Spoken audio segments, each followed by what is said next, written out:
અને હવે વાત કરવી છે અમરેલીના એ વિવાદની જેને આખા રાજ્યની અંદર ચર્ચા જગાવી છે। લેટરકાંડ એક બાજુ રહી ગયો છે અને હવે પાયલ ગોટી એ દીકરી પર અત્યાચારનો મુદ્દો અત્યારે ગુંજી રહ્યો છે રાજ્યભરની અંદર અને ભારતીય જનતા પાર્ટી અને કોંગ્રેસના નેતાઓ સામે આવી ગયા છે। ન્યાયની માંગ થઈ રહી છે। પાયલ ગોટીએ મેડિકલ ચેકઅપ કરાવવાની ના પાડી દીધી છે। બીજી બાજુ જે એડિશનલ મેજિસ્ટ્રેટ હતા એમનું કહેવું છે કે કોંગ્રેસ જે કહે છે એ પાયલ ગોટી બોલે છે। ગઈકાલે એમનું એક વર્ઝન પણ સામે આવ્યું હતું ને હવે એ દીકરીને ન્યાય અપાવવા માટે પરેશ ધાનાણી સહિતના કોંગ્રેસના નેતાઓ ઉપવાસ પર બેઠા છે। હવે જોવાનું છે કે આગળ શું થાય છે। મયુર લાઈવ જોડાયા છે।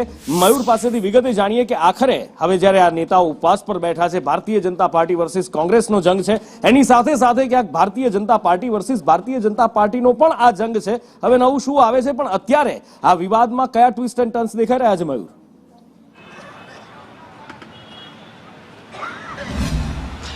નુપુર અમરેલી છે આખા ગુજરાતનું સૌરાષ્ટ્રનું અત્યારે એપી સેન્ટર હોય ખાસ કરીને પાયલ ગોટીના મામલે લેટરકાંડ ભલે સાઈડમાં રહી ગયો હોય પરંતુ હવે કોંગ્રેસને બહુ મોટો મુદ્દો આ સૌરાષ્ટ્રની અંદર મળી ગયો કારણ કે નારી અસ્મિતાના નામે છેલ્લા સવારના 10 વાગ્યાથી 24 કલાકના ધરણાનું આયોજન કરાયું છે। અત્યારે સાંજના 5:15 વાગે આવ્યા છે પરંતુ કોંગ્રેસ આગેવાનો સતત અહીંયા આવવાના ચાલુ છે। આપણે પ્રતાપ દુધાતની સાથે વાત કરી કારણ કે સૌપ્રથમ મુદ્દો આમને જ ઉઠાવ્યો હતો। પ્રતાપભાઈ, સવારના 10 વાગ્યાથી ધરણા ચાલુ છે, આમરણ ઉપવાસ પરેશભાઈના છે, હવે શું આગળ? અમને વિશ્વાસ છે કે સરકાર આવતીકાલે સવારે 10 પહેલા નિર્ણય કરશે અને જો નિર્ણય નહીં કરે તો આંદોલનને વધારે પડતું વેગવંતું બનાવવા માટેની રણનીતિ આવતીકાલે સવારે 10 વાગે પરેશભાઈ જણાવશે। સરકાર વિચારવું જોઈએ આ કોઈ કોંગ્રેસ ભાજપની લડાઈ નથી। એક અબળા નારી ઉપર થયેલા અત્યાચારની અંદર સામેલ અધિકારીઓને સસ્પેન્ડ કરો, જવાબદાર પદાધિકારીના નામ ખુલ્લા કરો, સીબીઆઈ અને મોટી સંસ્થા મારફત એક એવી તપાસ થાય। આ જિલ્લામાં 5 દિવસની અંદર એક જ દિવસે કલેક્ટર રેડ કરી તો 2 કરોડની રેતી પકડાણી, બુટલેગરોએ દારૂના ધંધા બંધ કરી દીધા।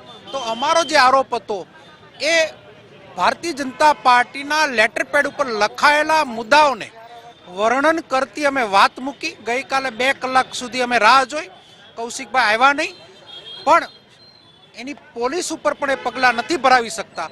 આનો મતલબ એમ થાય છે કે ડાળમાં કંઈક કાળું છે અને ખીચડી કંઈક રંધાણી છે। જો પોલીસ સસ્પેન્ડ કૌશિકભાઈ કરાવે તો અમે માનીએ કૌશિકભાઈ છપટી વગાડીને બધું કરી શકે છે।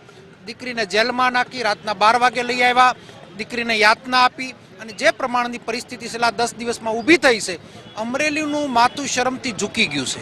અમરેલી જીવરાજભાઈ મહેતાનો ડૉક્ટર સાહેબનો આ જિલ્લો પ્રથમ વખત બન્યો, મુખ્યમંત્રી બન્યા, ત્યારબાદ અત્યાર સુધીના રાજકીય વ્યક્તિઓ ઉપર એક પણ વ્યક્તિ ઉપર આરોપ નથી લાગ્યો। વ્યક્તિગત આરોપ લાગ્યો હોય તો નાયબ દંડક ઉપર લાગ્યો છે। અમારી જનતાનું માથું શરમથી ઝૂકી ગયું, ત્યારે સરકાર આની ઉપર તાત્કાલિક પગલાં ભરે અને આ દીકરીને થયેલા અન્યાયમાં ન્યાય આપે। પ્રતાપભાઈ, કદાચ સરકાર પગલાં ના ભરે, સસ્પેન્ડ ના કરે અથવા તો એમાં મોડું કરે તો શું જે ચર્ચા ચાલી રહી છે કે દરેક જિલ્લામાં આંદોલન લઈ જવાની વાત છે, એની રણનીતિ ઘડી કાઢવામાં એ બારામાં હું અત્યારે કહી શકું નહીં। અમારી રણનીતિ માટેની અમારી જે કમિટી છે, નારી સન્માનની જે કમિટી બની છે, કમિટી રાતના નિર્ણય કરશે। આવતીકાલે પરેશભાઈના મુખ્યથી જ મીડિયાને જાણ કરવામાં આવશે। બિલકુલ નુપુર, તો જે પ્રકારે કોંગ્રેસે મોટો મુદ્દો બનાવ્યો છે, પહેલી માંગ એ છે કે જે જવાબદાર પોલીસ અધિકારીઓ છે એમને સસ્પેન્ડ કરી દેવામાં આવે, ન્યાયિક તપાસ કમિટીની રચના કરવામાં આવે। એટલું જ નહીં પરંતુ હવે પછી ક્યારેય પાયલ જેવી ઘટના બીજી કોઈ દીકરીની સાથે ન બને એ માટે સરકાર ખાતરી આપે। આવતીકાલે સવારે 10 વાગ્યા સુધીનું અલ્ટિમેટમ આપવામાં આવ્યું છે। જો આ પાડવામાં નહીં આવે તો ચોક્કસ આગળની રણનીતિ કોંગ્રેસ ઘડીને જાહેર કરશે।